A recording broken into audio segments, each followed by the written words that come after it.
Good morning and welcome to Our Budget Travel. My name is Beth and I have been asked multiple times to put together a tutorial and a list of how to pack light when you're traveling abroad.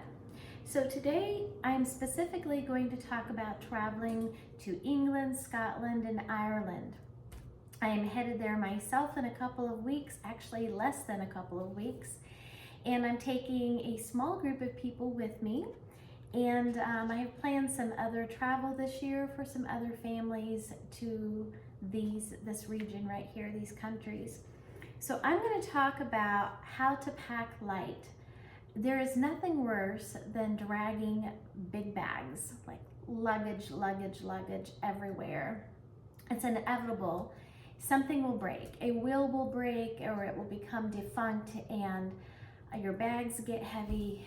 It's frustrating. It cannot really ruin your trip, but it can really damper it. So let's get into this.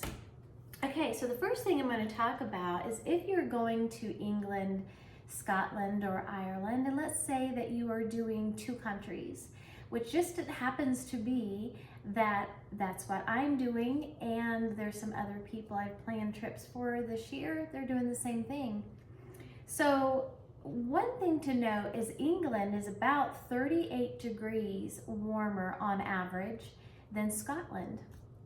Ireland and England, they kind of mirror each other in terms of temperature. So if you're going between England and Ireland, then you're packing the same clothing. If you're going between Ireland and Scotland or England and Scotland, you're packing for two different climates. That's something to really think about. So this is the month of June, and honestly, I don't know why this happens exactly, but I seem to travel to Scotland, Ireland, and this time England as well in the month of June. It's just how it falls. So I have been to Scotland when it was when it got up to 70 degrees, which I was told there that was a heat wave.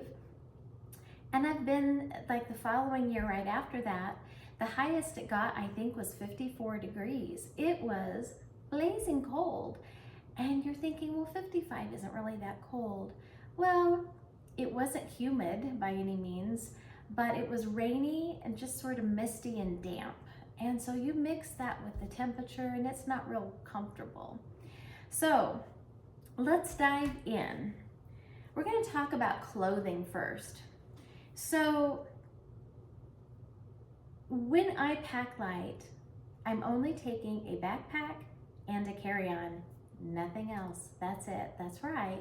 You can do it for a week or two or even longer. But let's have a chat real quick about what not to pack. So here where you live, you dress differently, right? I mean, we have things that we wear. We might wear a blazer, we might wear shoes with a thicker sole. You know, there are things. But here we're going to think about how to really minimize what you are packing and the size of those things. So let's take a look at this. This is a pair of joggers, and they're lightweight, thin fabric. And if I fold them, they're just kind of big and flouncy, which I kind of like to have at least one pair like that with me. Especially when I'm riding on the airplane, it just seems to be a little more comfortable if you're not in something constricted or tight. Okay, so I folded these over and I'm gonna roll these super tight as I can actually. I don't wanna stretch my fabric, but let's roll these up really, really tight. Get the strings in there. And you can see just how big this is, that's it. Now let's take a pair of jeans that I have folded in the very same way and let's roll these up. Keeping in mind, I'm a small person. I'm only 4'11" and a half, and my clothes aren't as big as some people's. So let's look at the difference in this. Look at that. Can you see the difference? There we go. Quite a bit of difference in space. So if all you are taking are jeans, you're going to eat up a lot of space in the suitcase. Let's try not to do that. let's think outside of the box, and let's talk about maybe ladies only leggings, please. But let's talk about joggers. Joggers are not restrictive, they're not tight. They have usually a cuff around the ankle, but not always. You know, they're nice, they're comfy, and they're versatile. Men, women, both can wear them. If it's not that, then there are very light fabric pants. Whether I have some hiking pants that are made of this light fabric that dries really easily, something like that would be your best bet over blue jeans. Shorts, I don't even think I would bother with because the climate really is not conducive to shorts. Okay, so we talked about how to choose between your pants. So let's talk about shirts. By the way, when it comes to pants or leggings or your bottoms, believe it or not, I don't do this here, but you know, you can wear the same pair of pants 2 to 3 days in a row if you're not getting them really dirty or wet. You need to pack light. Then you might be wearing a pair, well, you will be wearing a pair, but then you might pack only maybe, I would say 2 to 3 pair, and that's enough. I will be gone for 2 weeks, and I am packing, I think probably because I'm a small person, I can fit it in my case, about 3 pair of joggers, and that's it. That is it for 2 weeks. But we will be doing laundry halfway in between. So let's get into clothing, or into shirts. So in England, I just checked in the 10-day forecast because we're that close. It is going to be cloudy. It always rains or drizzles, it seems like, in the UK. Every day or close to every day, there's going to be some kind of precipitation, most likely. It's going to be roughly about 70 to 71 degrees and cloudy. Now, I get cold easily. I know people who don't, but we will be doing a lot of walking because we're only riding the rail system there in London, to the London portion of the trip. So I will be taking short sleeve shirts, and then when I get to Scotland, I can start layering, okay? So I will take one set of very thin, warm long johns for Scotland, because if we're out doing a lot of walking, then I don't want to freeze under my joggers. So I might actually do that. That would be one item I would leave here at home if I was really restricted on my space. But we'll see if they fit.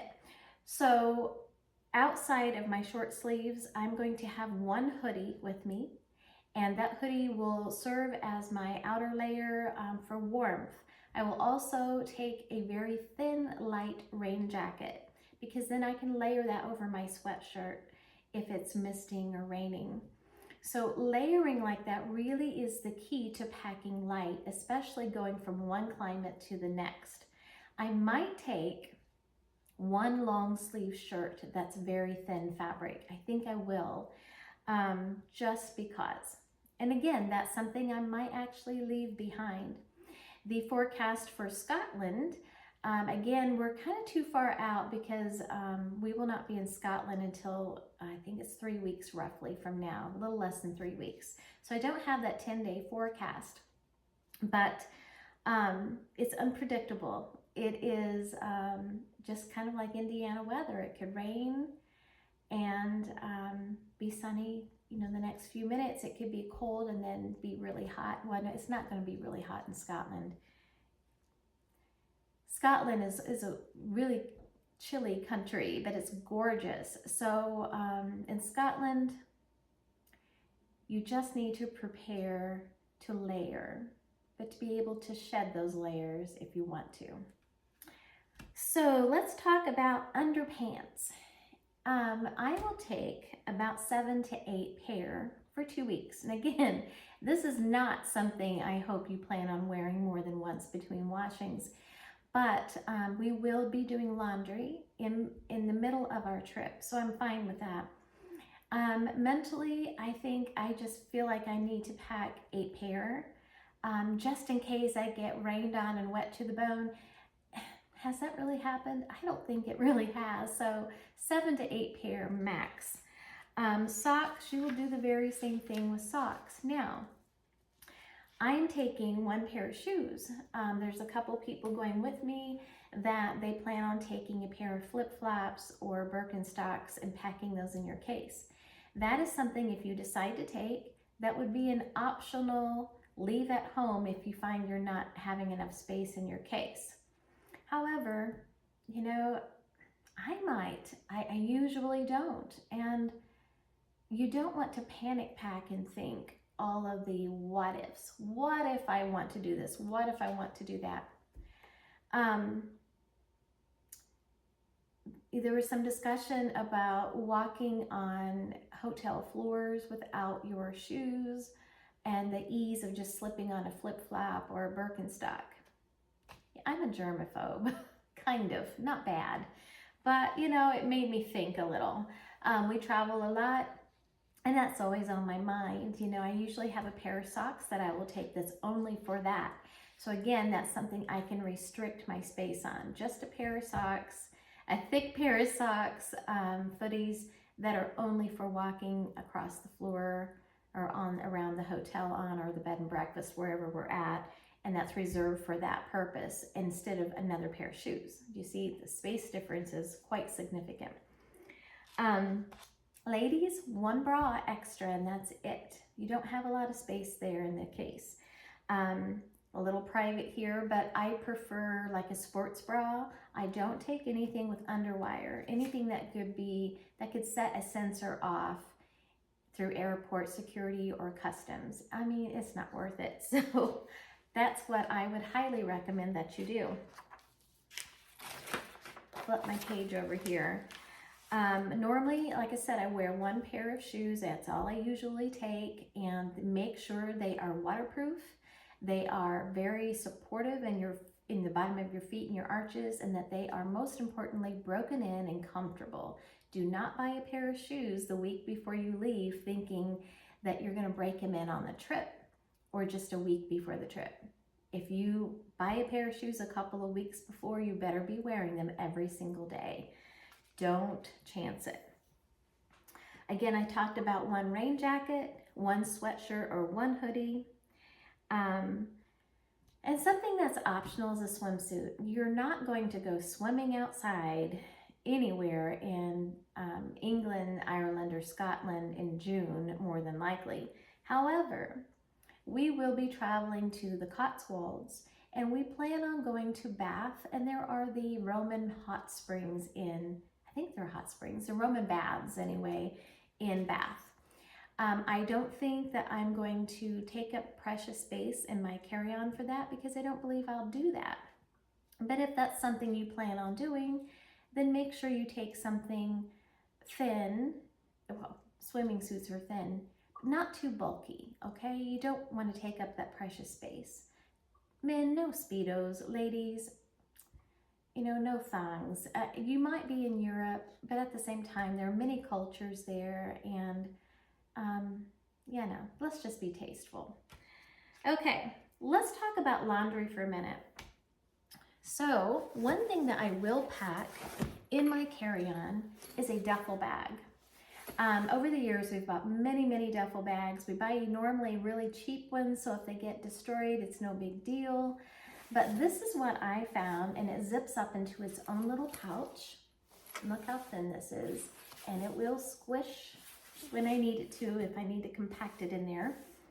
But a duffel bag comes in really, really handy. So as you are going through your trip, your dirty clothes will be put in your duffel bag so you're not shoving them back in the suitcase.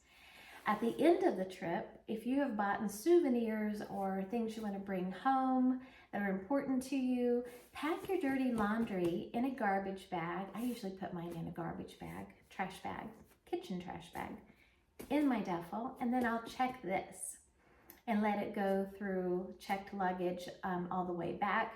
And then I have my nice things in my carry-on, and it protects them. So a duffel bag is a really good thing to have with you. This will go again in my carry-on. Now we were talking about laundry, so I'm not taking this whole box, it's not necessary, but these are Ecos brand plant-powered laundry detergent sheets. They will dissolve in water. You can buy the ones that are, they have like a fabric softener sheet is what it looks like, but it's detergent on it, and then you just throw that sheet right in the dryer and it acts as a fabric softener sheet. This is a really good thing to take. Now, I have had a really hard time finding laundry in foreign countries. I know they do laundry. I don't know where they're doing it, but I struggle to find it sometimes. So if we were renting a bed and breakfast or an Airbnb type rental, look to see if it has a washer and dryer. Sometimes it will only have a washer, but it will have a place to hang your clothes. Well, if you're there one night, that could become an issue, which is another reason not to take very heavy clothing like blue jeans or anything super heavy, because it will take too long to dry. There are laundromats, but I'm not sure they're actually called laundromat, so you have to look and see what they call them in that country. But I know in Ireland and Scotland, often you will see it at a gas station or a grocery store. The washer and dryers will be sitting underneath of like an awning or an overhang, like a carport looking thing out in the open, and that's where you do your laundry. So worst case scenario is that you use one of these sheets and you do laundry in your sink and rinse your clothes very, very well, squeeze them out, roll them in a towel, and hang them up to dry. That's worst case scenario, and I have done it multiple times. Not my favorite, but it makes me feel a little bit better, and I have some clean clothes again to wear for the remainder of my trip. Okay, let's talk about luggage. So this, I don't want to put this on here because it's been in many, many airports in many countries. This is my carry-on. Now, a carry-on for TSA cannot be any larger than 22 by 14 by 9 for most airlines. I think Southwest might be a little different, but generally try to stick to that number, 22 by 14 by 9. Now mine does expand if I need it to. It has this front pocket. This is a London Fog.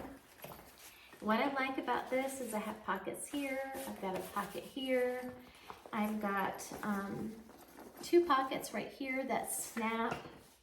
Where'd it go? It's in here. That snap together over my clothes to kind of hold them down just a little bit more.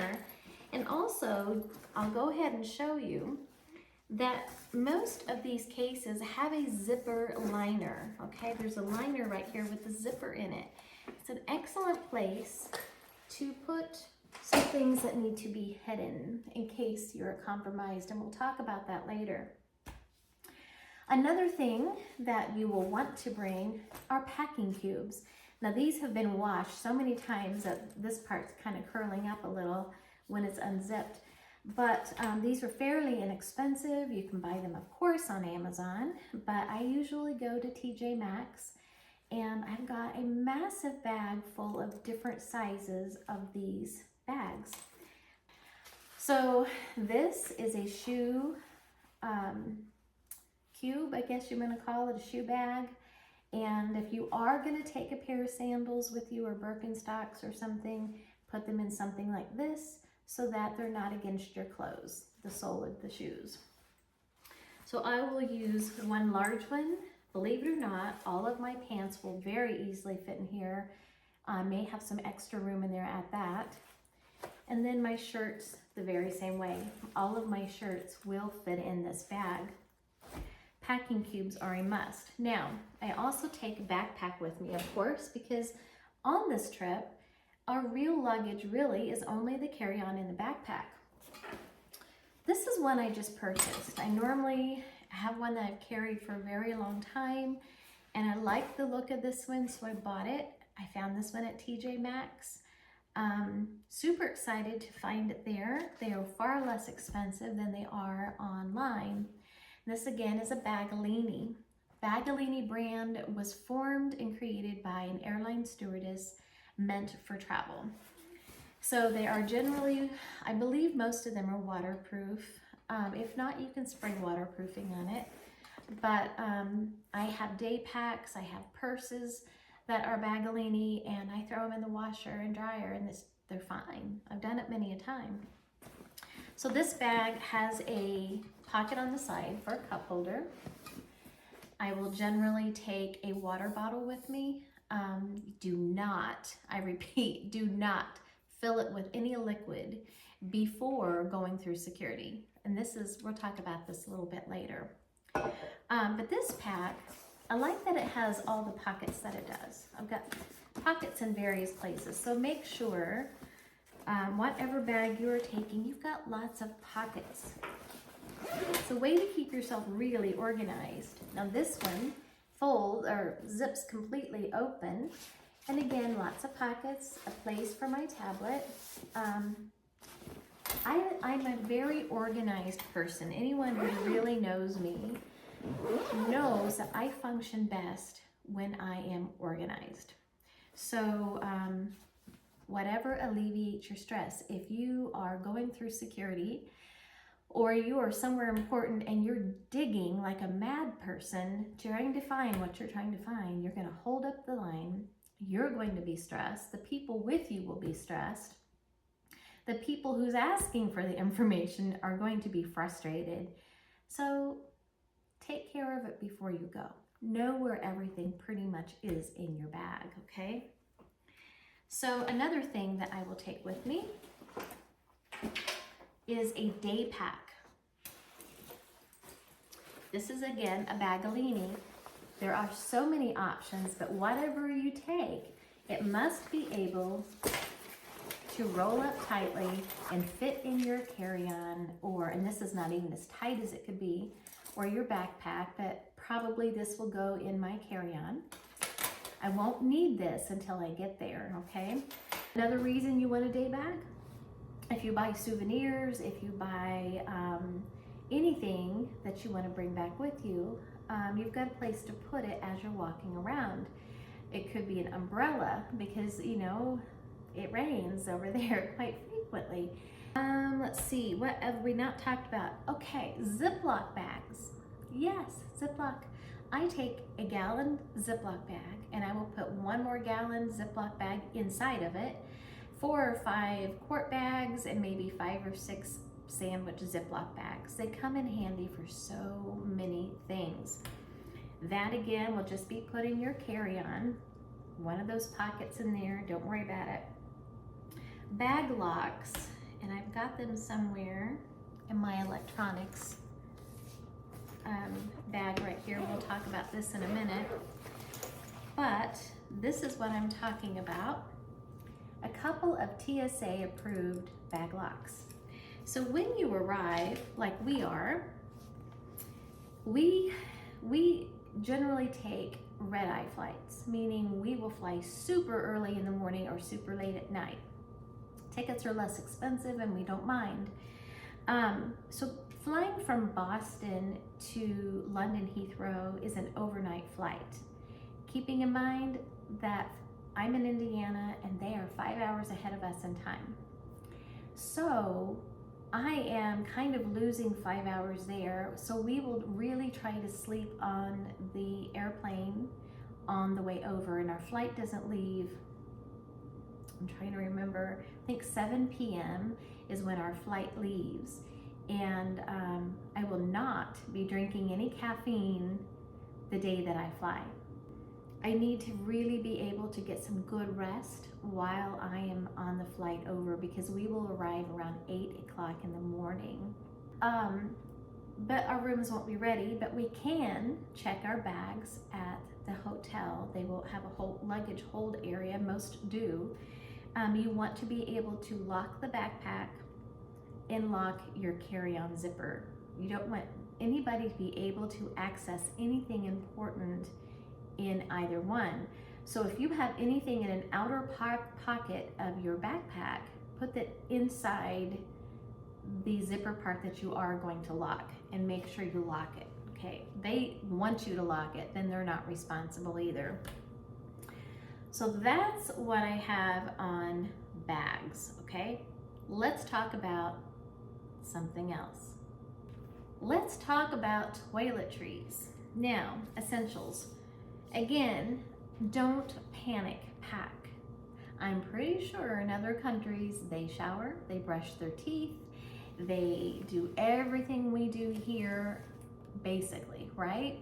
So if you forget something, you can buy it there. It may not be the brand that you want, but it might be. Things are pretty easy to find now. So this is an area where you could get really caught up in panic packing, okay? Don't freak out and think, what if this, what if that?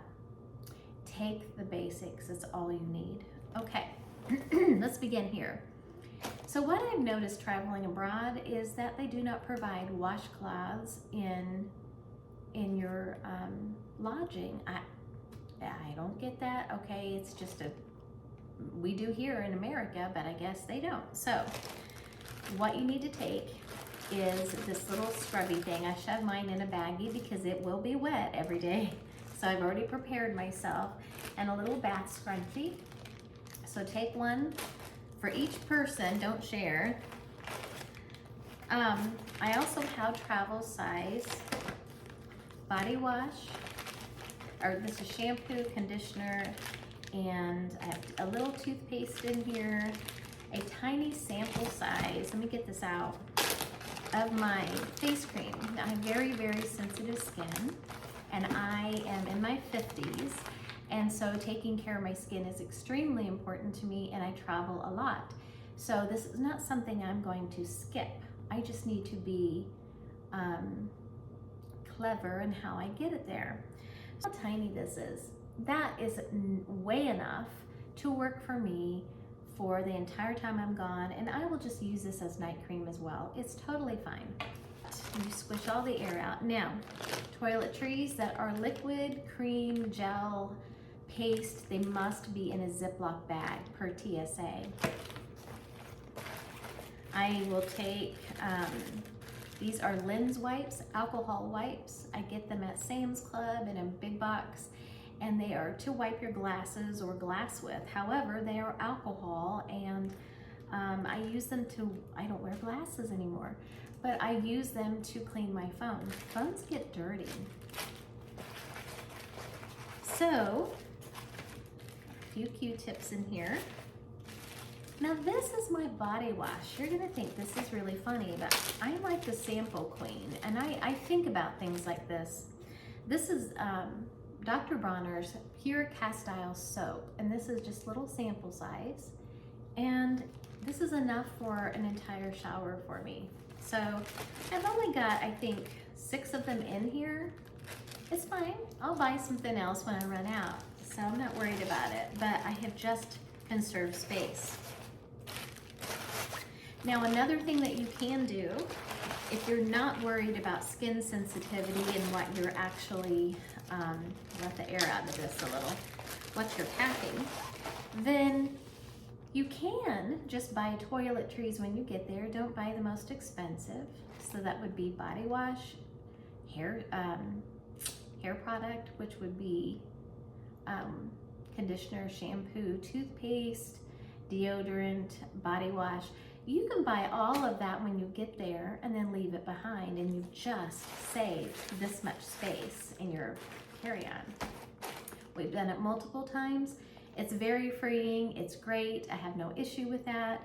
I'm still thinking about it, I might, but again, I'm very, very sensitive skin, so I have to be super careful in knowing that I can get a hold of something that I can use once I get there. So I'm still thinking on that one.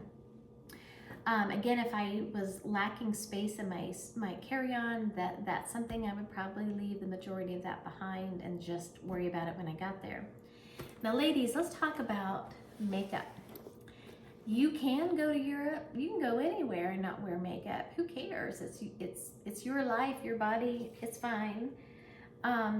However, I take care of my skin and I like to look nice. It makes me feel good about myself, but I'm not taking all of my makeup. So what you see today on my face is what I will have with me there. I look fine. Well, you know, hey. This is all I have right here, believe it or not. So think about those things and how you want to minimize or maximize, but really minimize your makeup. And if nothing else, just take something that has a good sunblock in it, a good wind barrier. If it's cold and windy in Scotland, then it's another layer of protection for your face. And again, this little bag I got at TJ Maxx, and I'm loving it. So my makeup fits in this tiny little pouch. Makeup should fit, by the way, in the size no bigger than a pencil bag, and that's what this is right here. In this portion, I have my toothbrush. By the way, a brush cover is far less, takes up far less space than a full cover. My first aid kit that has a little sample size of Tylenol in it. It has some Band-Aids, little tiny packets of bacitracin. I have Benadryl in here, but there's very little in here. I have tweezers. Again, I could leave these home. There have been times I've been on a trip and really needed tweezers, but I think I'm gonna leave this home. If I really need them, I will buy a pair, right? It's unlikely I'm gonna need that. So in here, I will also have a nail file, a couple of hair doohickeys to put my hair up. I have one more that I really like. It's a hair clip that I can roll my hair up in the back and clip it. So those are things I'll be taking. Now, another little trick is double-sided tape. This comes in handy. Have you ever been wearing a pair of socks that are the no-shows in your sneakers, and all of a sudden you're walking and it rolls off of your foot and it's now only on the front portion, like on your toes, and it's balled up under your arch? Is that not the most frustrating thing on earth? Instead of dealing with that problem, take a real small piece, doesn't need to be big, and put it on the base of your heel. So if this were your heel, just put it right here. And then when you put your sock on, just rub your sock on it and it won't happen. It stays. Just remember to remove the piece of tape from your foot or your sock at the end of the day. So, oops, did not mean to unzip that. So outside of my other toiletry bag, this is what I have. Now, again, I can condense this down and buy toiletries when I get there, and this is all I have toiletry-wise and makeup, skincare. It really can work. Now, if you are bringing liquids, paste, gels, creams, they cannot be any larger than 3.4 ounces or they will throw them away, trust me. I've accidentally done it in the early days and I've had things thrown away. They will absolutely do it. So make sure that it is 3.4 ounces or less, okay? Don't bring razors, don't bring knives, don't bring anything sharp that could be construed as a weapon. Now, I've had a couple people say that they have this travel razor in a little travel thing that's real small. It's still a razor blade. Again, all those things must be in a Ziploc bag if they are paste, cream, gel, liquids. Don't bring anything that is full size. Medication that you brought with you must be in the original prescription box. You do not want to be tagged as drug trafficking, okay? It must have your name on it. This is something else that I discovered. It's called an atomizer and it's really small. The top comes off. And I found these in a 6-pack, I believe, at TJ Maxx. There's a tiny little hole in the bottom, and you simply take your body spray or perfume, the top spray piece right here, you take it off and put this right on top of that little hole of your perfume or body spray and just pump up and down, and it fills this up so that you can take a body spray with you. Now, I would highly, highly, highly recommend you do not take anything really strong. The people with you will thank you, but the people on the airplanes and the airport will thank you even more. There is nothing worse than being stuck for several hours behind or in front of somebody, and they're just overwhelming the entire airplane with Brute or Gloria Vanderbilt or something really, really eye-watering. Now, one thing that I will tell you is I do pack hand sanitizer. I prefer spray. Aerosol can stop working for some reason when it's at a certain altitude. It just kind of rains it. I've not had that problem with aerosol sanitizer, so I'm not sure why. I like this one. This is Emu, and it came from Sam's Club, and this one is lemongrass. They have one that's watermelon that's pleasant, so if you spray it on your hands out when you're out, not inside the cabin of an airplane, don't do that. But it's pleasant, it's not abrasive. So this is nice to have in case you're in a public restroom. You can spray the seat down and feel a little bit better about it. So I will keep my hand sanitizer where I can get to it very easily in my backpack. And once I arrive to my destination, then this will go in my day pack. Now, I also will keep in my backpack, probably keep them there, I don't need them anywhere else, is antibacterial wet wipes. So this may be just me, but I know airline stewardesses and stewards do not have the time to properly wipe down, sanitize, and clean seats and trays and armrests. And let's just face it, people are gross, okay?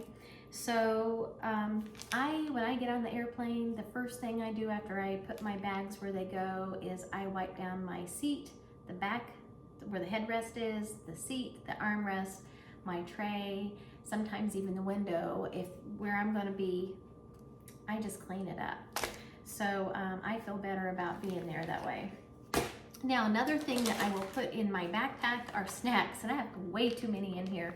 I just bought them and just shoved them in a bag. I will need to whittle this down a little or share with some other people that are going.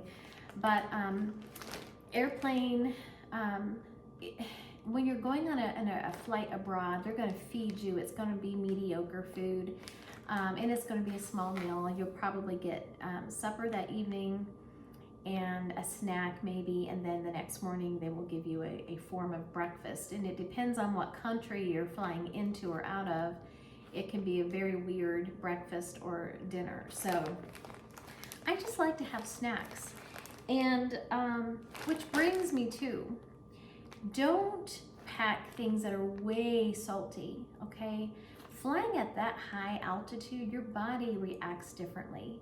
You should be wearing compression socks. There are many times I haven't, and boy, I wished I would have, because your calves and your legs can swell and your feet and just it's painful. My legs have been so tight before my calves where I felt like they were just gonna pop. So if you are consuming a lot of salt, that is not good, okay? That's gonna kind of maximize or really project the problem even more so. So minimal on salty things. Try to be as healthy as you can. You're gonna feel better. Low salt or low sodium nuts or nuts with no salt are fine. One of the things I've always loved since my kids were tiny is we would pack cheese crackers. It's just our thing. But I have just a little bit. So some healthy granola bars. Protein's a good idea. Do not pack things that are smelly. No canned meats, no tuna, No jerky, even though you might love jerky and it's protein, it can really smell up a small area pretty quickly. Keeping in mind, air is being recirculated, and when somebody does that, it can leave a real funk in the entire airplane. So be cognitive of that. Some other things that you might want to have with you are a notebook. I usually keep a pen and a notebook because I will take notes about different places I go, things I want to remember. So I'll have a small notebook, and my beautiful daughter-in-law gave this to me for Mother's Day. So I will be taking that. I will also take a good pair of noise canceling, yes, they're expensive, earphones. These fold up nice and small, and they will fold out. These are soft right here. I highly recommend you don't take anything you put inside of your ear, because the next day you are going to be so stinking sorry. Your ears will feel like somebody took a knife and just went like that. So something soft that covers your ear, does not go in your ear, okay? Something soft. I can sleep on an airplane with these. They're comfortable. And just plug it into the airplane, listen to some really soft classical music, and then drift off to sleep. It's wonderful. I will also bring my tablet with me. This is an Amazon Fire. I used to take my laptop with me, but because there's so much personal information on that, if that were stolen or compromised, it could really cause a problem. I am also a realtor, and so I work when I'm gone. It's just part of the job. I own my company, so I'm working. And I have got to be careful and cognitive about files that I have access to. So I don't save passwords on this.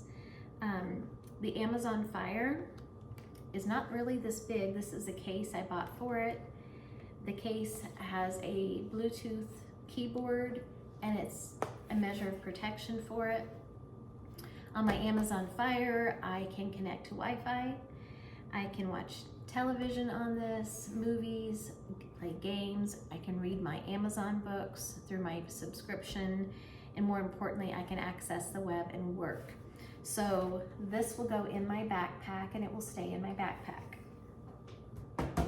Another thing that's optional, and I'm still trying to decide whether I want to bring it or not, is this little Bluetooth. It is Bluetooth eye mask, and it's got little tiny speakers in the side, and it's super soft, and it's definitely a blackout.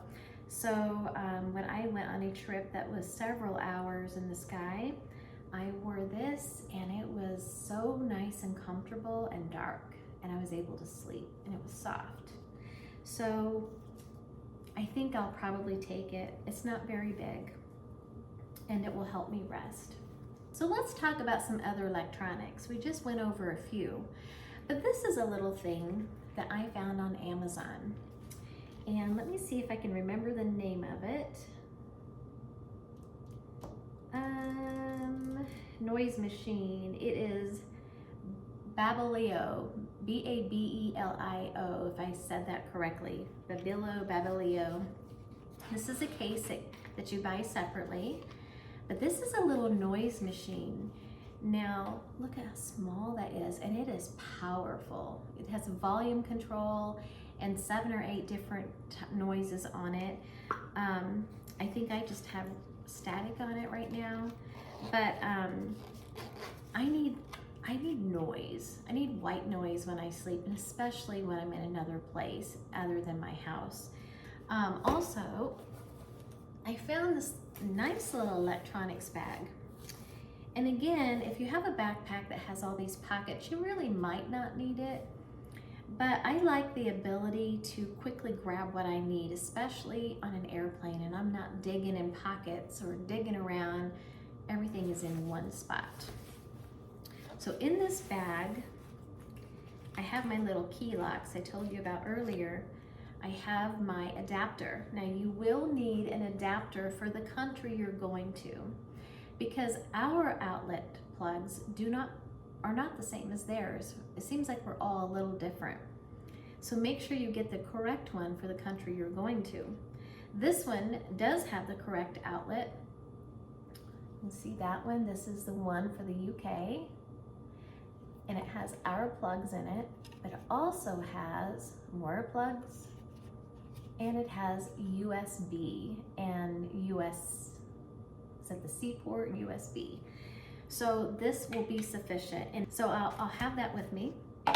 Another little thing that I purchased a long time ago, and I got this at Sam's, is a power bank. Now, be cognitive about how big it is in voltage as well as in size, because there are restrictions on that, and I don't remember right off the top of my head, but I've taken this with me on multiple international trips and never had a problem with it. If you do have all of your electronic gadgets in one bag like this, then and you're going through security or customs, it's just easy enough for you to unzip this bag and show it to them versus digging in different compartments. So the reason you might need a power bank, if you plan on driving in the UK, which I will, then the vehicle we have may not have an outlet like a USB or a cigarette lighter, which by the way, I do have a cord for that.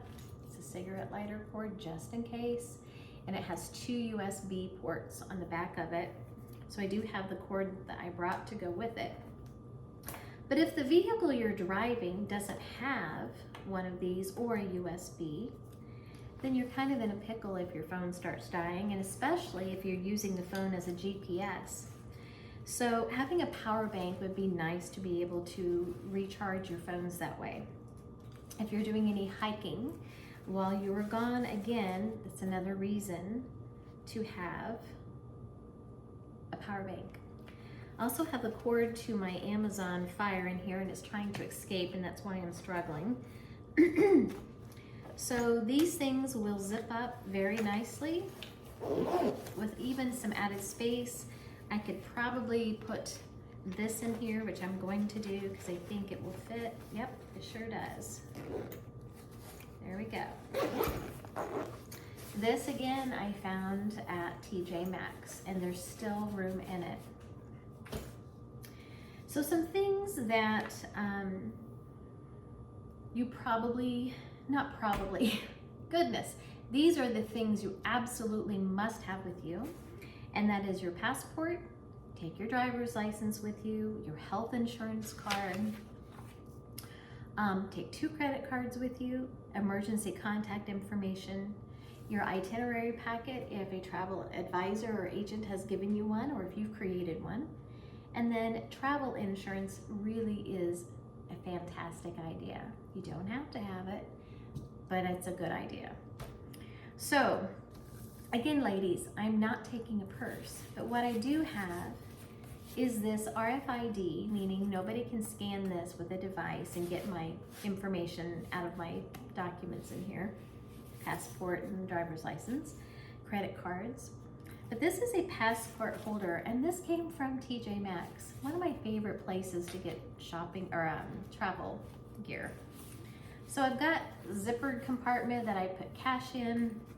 My passport's right here.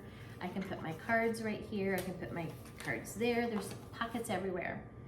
So you do want to have a copy of, this is again where you could put passwords if you need to save a couple of passwords to your tablet and you can't, you're afraid you're going to forget them.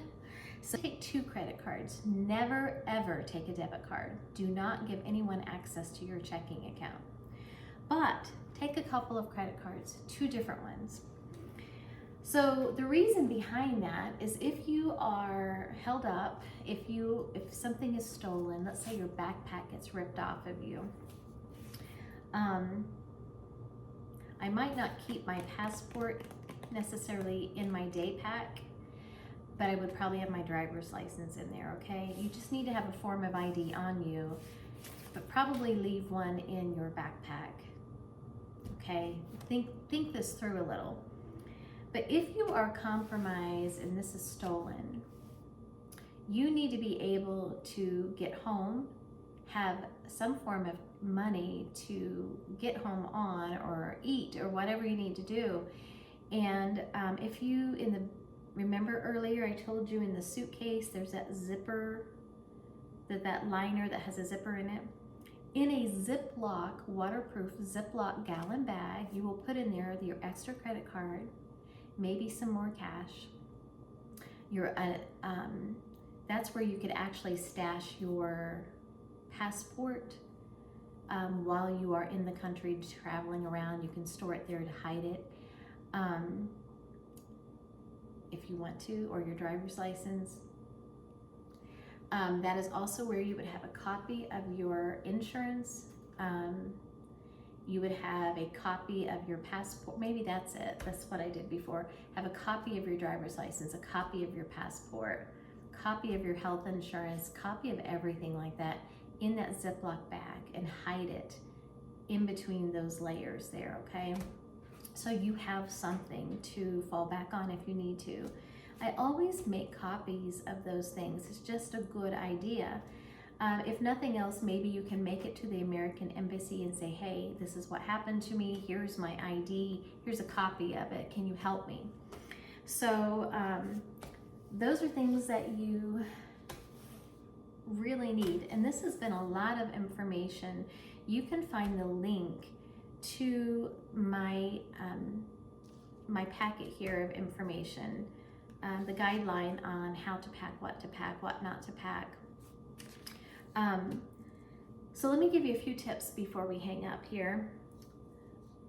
On the day of the flight, don't wear anything constrictive. You will be uncomfortable. Don't wear anything like heavy perfume. Don't set those sensors off. Just be comfortable. Pack snacks. Again, we just talked about that. Bring the reusable water bottle. Airplane ice is notorious for potentially having bacteria. Has it been? I don't know if it's been proven, not proven. There's been so much said about it. One thing you can do is bring a clean water bottle like this. Go to a vendor, ask for ice. Maybe you might have to buy ice. Fill this with ice after you've gone through security and customs, okay? Or security, I mean. And once you're on the airplane, ask the airline stewardess for the full can of juice or water, or bottle of water or Coke, whatever it is you're drinking, and then put it in here. You've got the ice and it's contained, and you can take a nap and it's not going to fall over and spill somewhere. Now, if it's carbonated and this is sealed up, you could have an issue, so be careful there. But just a thought. And this is nice to have when you're out on your trip, you know, hiking, walking, whatever. You've got something to drink. A long layover. So one of my very dearest friends who travels a lot told me about this system I was not aware of called day use. So, for example, in Boston, there's a Hilton that's connected to the airport that offers this service called day use. And you go to dayuse.com, and then you can book a hotel room for just the day. It's not an overnight, and you know, it's a little pricey in various places. Some of them are not as expensive. The convenience is what you're paying for. But what's nice about that is we have a 9-hour layover. And what we could do if we wanted to is reserve this room. We could dump our bags in it and head down on the rail. It's real cheap to get on the rail to Boston from the airport and go have brunch. There's a couple of places we're thinking about. I'm Mike in Edna's. I can't think if that's right. There's a couple places we've been there, not too far from the Boston Tea Party site, and we had brunch there. We usually do that. We'll go down and have brunch between layovers. You can also ride the water taxi behind the Hyatt, and it drops you off in various places. We normally are dropped off at the aquarium, and then we'll walk around to where we're going to have breakfast at. And you know, then we could come back and we could freshen up in the hotel room. We could take a nap, there are a few of us, so that might be a little restrictive, but it's a great option. So think about that if you want to. Otherwise, you're dragging your bags with you everywhere you go. It's a little cumbersome. I've done it a few times. The water taxi feels like it's a little more enjoyable, but it's do what you want to do. Just make sure you get back in time, plenty of time to get through security and get to your terminal.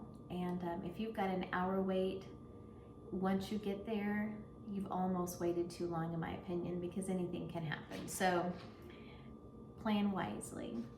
Well, thank you. That is all I have for you right now.